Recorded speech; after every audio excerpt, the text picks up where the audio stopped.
with Jamie Clark with Synergy Home. How are you? Hey, wonderful and glad to be back on Whiteboard Wednesday. I know, and I noticed the drawing here, very, very artistic.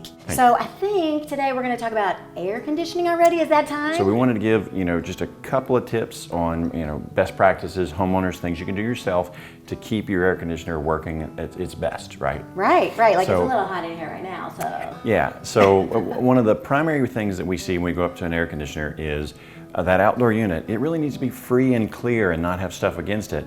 If your outdoor unit is here, we want 18 inches between the outdoor unit and the plants and 18 inches between the fence, because this guy here needs air going into the sides of it and air coming out the top, so it can help cool the refrigerant that's actually cooling your house.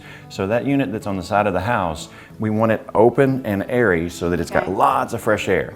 In the spring, when all the pollen's floating around, and in the fall, when all the leaves are floating around, as that fan is blowing, it sucks a lot of junk into these coils that are right here, and they get really, really dirty.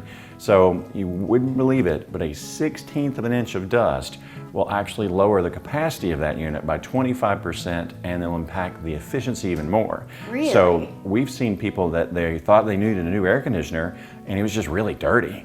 So that's why we do spring cleaning. We want people to come in the spring, take that air conditioner, we pull the panels off, we hose it off really good, make it factory fresh. So you do all that? We do all of that. That's part of our maintenance agreement. And right now we're having our $10,000 giveaway.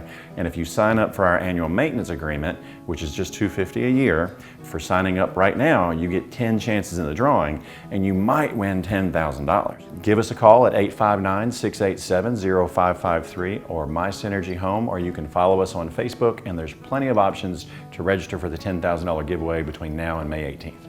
Get it.